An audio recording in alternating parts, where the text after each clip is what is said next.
या welcome to my YouTube channel. तो अपन पढ़ रहे थे रीट मेंस के अंदर साइंस, और साइंस के अपन ने 4 टॉपिक जो पहले पढ़ चुके थे।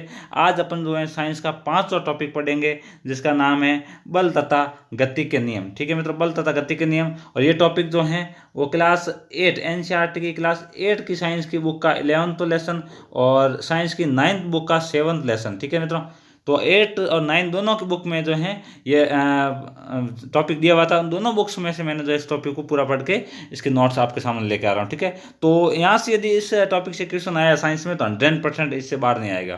तो वीडियो को एंड तक जरूर देखें, और अच्छा लगे तो प्लीज़ लाइक करें और अपने मित्रों के साथ शेयर करें। ठीक है, तो शुरू करते हैं वीडियो से पहले आज आपके सामने मैं एक मोटिवेशन कोट रखना चाहता हूँ, जिससे कि आप मोटिवेट हो। ठीक है मित्रों, देखो, सपना एक देखोगे तो मुश्किलें 1000 आएगी, लेकिन वो मंजर बड़ा खूबसूरत होगा जब कामयाबी शोर मचाएगी, शोर मचाएगी। मित्रों, जब आप किसी काम को शुरू करते हैं ना, तो ध्यान रखना शुरू करने के साथ में कुछ मुसीबतें आएगी।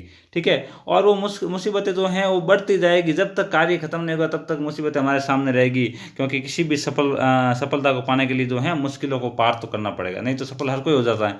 ठीक है मित्रों, तो उन मुसीबतों को देख के आपको रुकना नहीं है। 1000 प्रकार की मुसीबत आएगी, ये होगा वो होगा, उसने ये कह दिया मुझसे नहीं हो पाएगा, यार ये काम तो मेरे लिए नहीं है, इतना हार्ड काम मैं कैसे कर लूँगा, वो वगैरह। 1000 प्रकार की मुसीबत आएगी। कभी आप आर्थिक रूप से सक्षम नहीं होगे, आर्थिक व्यवस्था आपके साथ नहीं देगी, तो कभी शारीरिक, कभी सामाजिक है, 1000 तरह की प्रॉब्लम आएगी मित्रों। लेकिन जो इन प्रॉब्लम को लड़ता रहेगा, ठीक है ना, और उसके साथ साथ में अपने इरादों को मजबूत रखेगा कि मुझे करना है और मैं करके रहूँगा, तो ध्यान रखना वो एक दिन ज़रूर सफल होगा। तो बढ़ते हैं अपने लेसन की ओर। आज का हमारा फर्स्ट क्वेश्चन है, किसी वस्तु पर लगने वाले धक्के यानी अभिकर्षण, धक्का लगाना को बोलते हैं अभिकर्षण। ठीक है, यहाँ से भी एक क्वेश्चन बन सकता है। धक्का देना मतलब अभिकर्षण, तथा खिंचाव यानी अपकर्षण को डैश डैश कहते हैं, यानी इनको क्या बोलते हैं। ठीक है मित्रों, ऑप्शन ए बल, गति, घर्षण या सभी। तो इसका राइट आंसर होगा ऑप्शन ए बल, क्योंकि ये बल की परिभाषा है। ठीक है मित्रों, क्या है बल की परिभाषा, क्या परिभाषा है, किसी वस्तु पर लगने वाले धक्के अभिकर्षण तथा खिंचाव यानी अपकर्षण को ही बल कहते हैं। ये 8th book NCERT 8th book में दी हुई थी। ठीक है मित्रों, तो बढ़ते हैं नेक्स्ट क्वेश्चन की ओर। नेक्स्ट क्वेश्चन है हमारा, मांसपेशियों के क्रिया स्वरूप लगने वाले बल को डैश डैश डैश कहते हैं। मांसपेशियों के द्वारा अपन कोई भी बल लगाते हैं शरीर के द्वारा, उस बल को क्या बोलते हैं। ऑप्शन ए पेशीय बल, ऑप्शन बी घर्षण बल, ऑप्शन सी चुंबकीय बल, और ऑप्शन डी कोई नहीं। तो ध्यान रखना, मांसपेशियों के क्रिया स्वरूप जो बल लगता है उसको पेशीय बल कहते हैं। राइट आंसर हो जाएगा ऑप्शन ए। ठीक है मित्रों, बढ़ते हैं नेक्स्ट क्वेश्चन की ओर। नेक्स्ट क्वेश्चन है हमारा, श्वास लेना, भोजन करना, बाल्टी खींचना, इनमें कौन सा बल है। ठीक है, श्वास लेते हैं अपन, भोजन करते हैं, बाल्टी खींचना, मतलब कोई भी जब अपन दैनिक वर्क करते हैं शरीर के द्वारा, उसमें कौन सा बल होता है। तो ध्यान रखना, जो भी दैनिक वर्क करते हैं अपन शरीर के द्वारा, उसमें पेशीय बल होता है। ठीक है मित्रों, वीडियो में हमारा हमेशा 5 और 6 इनके बीच में आता है, 5 से 6 बजे तक हमेशा आ जाता है। तो प्लीज़ वीडियो को इस टाइम ज़रूर देखें, और जो आपको इंपॉर्टेंट चीज़ लगे उनको शॉर्ट नोट्स भी बना ले, एग्जाम के टाइम बहुत काम आएंगे। तो बढ़ते हैं नेक्स्ट क्वेश्चन की ओर।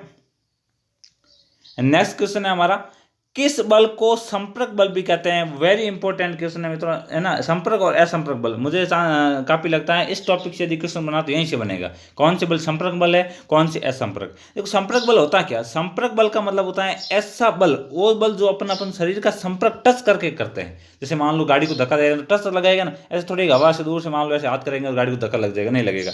तो जिस बल को अपन टच करके करते हैं उनको संपर्क बल कहते हैं। ठीक है मित्रों, तो कौन कौन से संपर्क बल है, तो पेशीय बल और घर्षण बल, ये दोनों बल जो हैं वो संपर्क बल है।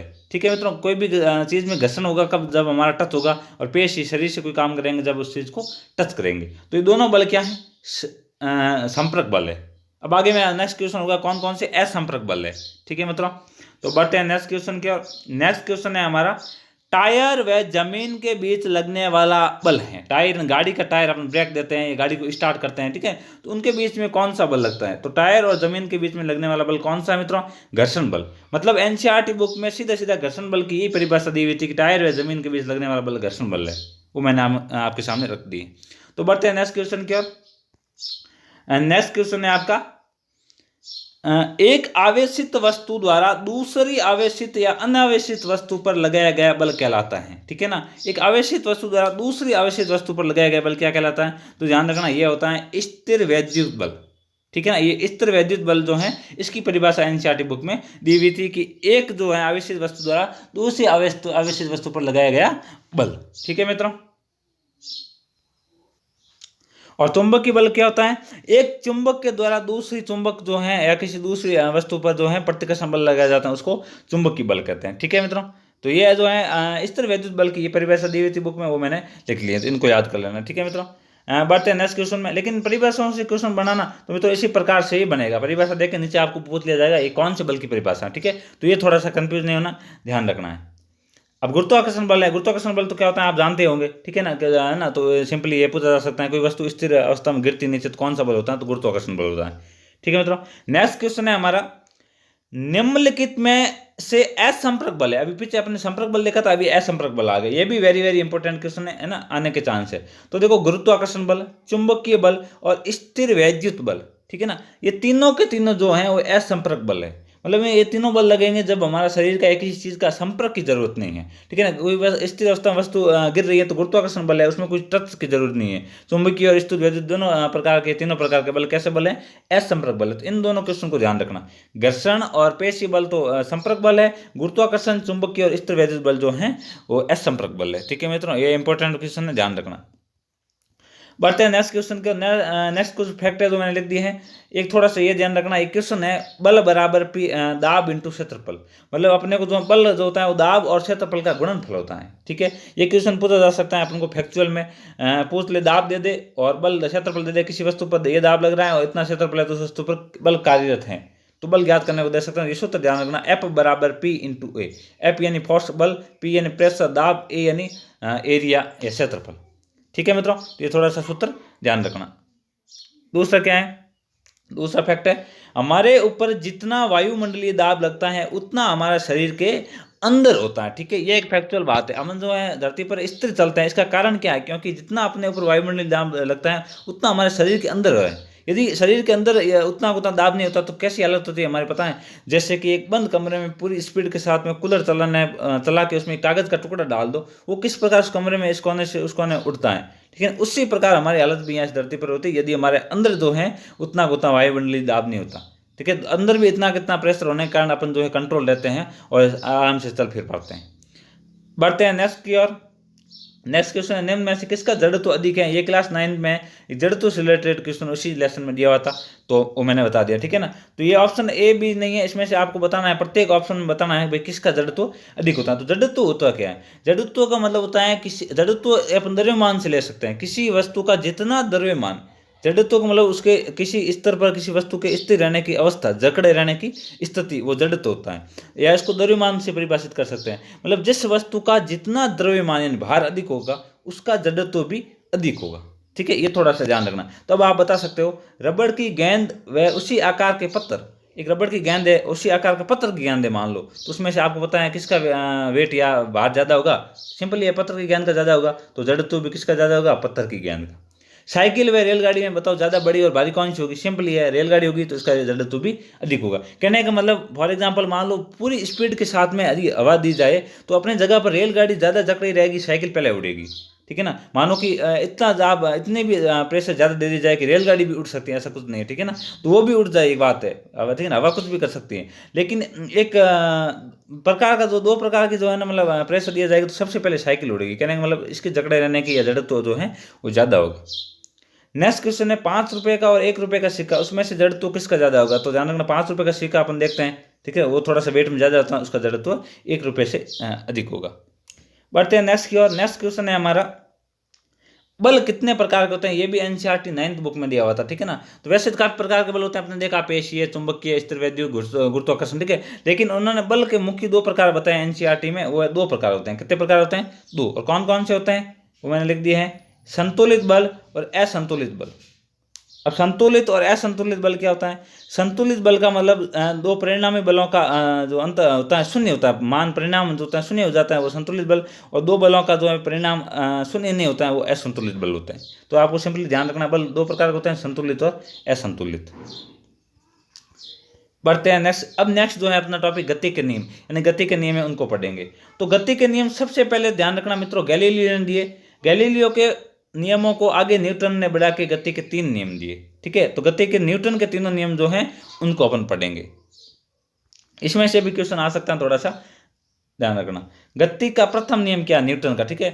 इस नियम के अनुसार प्रत्येक वस्तु सरल रेखा में एक समान गति करती रहती है जब तक उस पर कोई बाहरी बल कार्य नहीं करता है, ठीक है। जैसे मान लो अपन सरल रेखा के अंदर कोई भी वस्तु को अपन ने स्टार्ट कर दिया, रवाना कर दिया है, तो वस्तु तब तक उस दिशा में गति करती रहेगी जब तक उस पर कोई बल नहीं कार्य नहीं करेगा, ठीक है। जैसे अपन ने मान लो फॉर एग्जाम्पल गाड़ी को रोड पर चला दिया, तो जब तक गाड़ी नहीं रुकेगी जब तक उस पर कोई ब्रेक नहीं लगाएंगे, ठीक है ना। या मान लो अपने ढलान में गाड़ी को छोड़ दिया, तो आप कहोगे भाई ढलान में थोड़ी दूर जाकर रुक जाएगी, क्यों रुकेगी, क्योंकि उस पर अंदर भी घर्षण बल काम कर रहा है। यदि रोड पर घर्षण बल काम नहीं करेगा तो वो भी नहीं रुकेगी, ठीक है। बिना घर्षण वाली सतह पर आप गाड़ी को चला के छोड़ दीजिए, गाड़ी जाती रहेगी जब तक अपन उससे बाहर से फोर्स लगा के रुकेगा नहीं। तो पहला नियम ये है, इस नियम के अनुसार प्रत्येक वस्तु सरल रेखा में तब तक गति करेगी जब तक उस पर बाहरी बल नहीं लगाया जाएगा, ठीक है मित्रों। बढ़ते हैं नेक्स्ट क्वेश्चन की ओर। गति का जो है दूसरा नियम, गति का दूसरा नियम क्या है, किसी वस्तु का संवेग इसके द्रव्यमान और वेग के गुणनफल होता है। गति के दूसरे नियम में न्यूटन ने जो है उस संवेग की परिभाषा दे दी। क्या बोला कि किसी वस्तु का संवेग जो होता है उसके द्रव्यमान और वेग का गुणनफल होता है। द्रव्यमान यानी भार, ठीक है ना, और वेग हालांकि थोड़ा भार से अलग होता है, लेकिन अपन उसको समझ सकते हैं भार से। तो द्रव्यमान यानी भार या वेग और वेग का जो है गुणनफल होता है क्या, संवेग। संवेग जो है वेग और द्रव्यमान का गुणनफल होता है, यानी P बराबर mv। P बराबर क्या होता है, mv। या P का मतलब होता है संवेग, ठीक है, और m का मतलब होता है मौस, ठीक है, द्रव्यमान, और v का मतलब होता है वेग, वॉल्यूम, ठीक है मित्रों।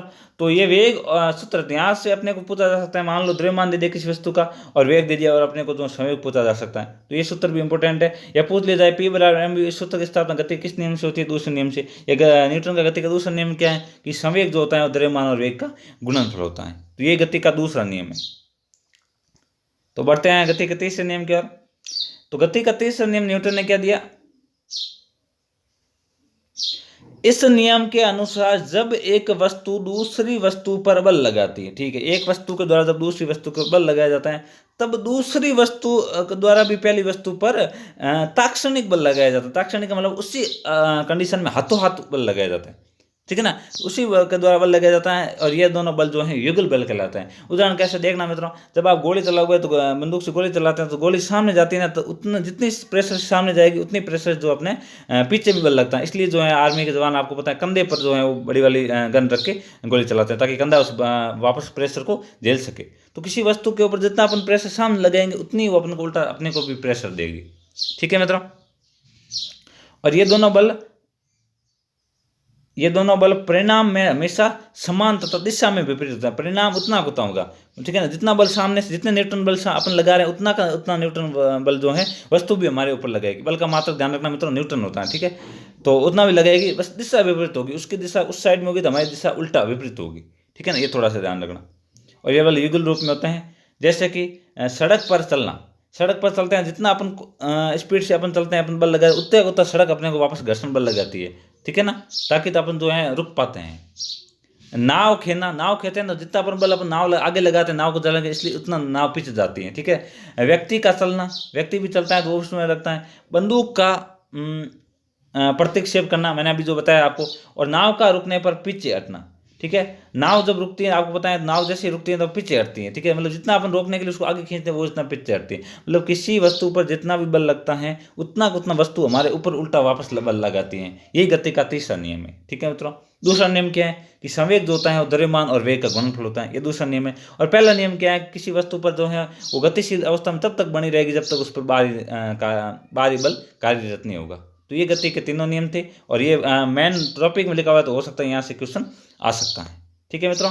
और लास्ट क्वेश्चन जो है आप ध्यान रखना, जो बल होता है उसका मात्रक जो है न्यूटन होता है। ऐसा ही मात्रक क्या होता है उसका, न्यूटन होता है। ये भी जो है पूछा जा सकता है, काफ़ी इंपॉर्टेंट क्वेश्चन है, ठीक है मित्रों। तो ये अपना जो एक चैप्टर था, छोटा सा वीडियो था मित्रों, और मैंने पूरी कोशिश की है अच्छे से ऐसा बना के, और आशा करता हूँ कि आपने जो है अच्छे से समझ आया होगा। और 100% मैं वादा करता हूँ 99% जो है यहाँ से बाहर क्वेश्चन नहीं आएगा इस टॉपिक से आए तो वीडियो को एंड तक जरूर कर देखें और अपने मित्रों के साथ शेयर जरूर करें। थैंक यू फॉर वॉचिंग, मिलते हैं नेक्स्ट वीडियो में।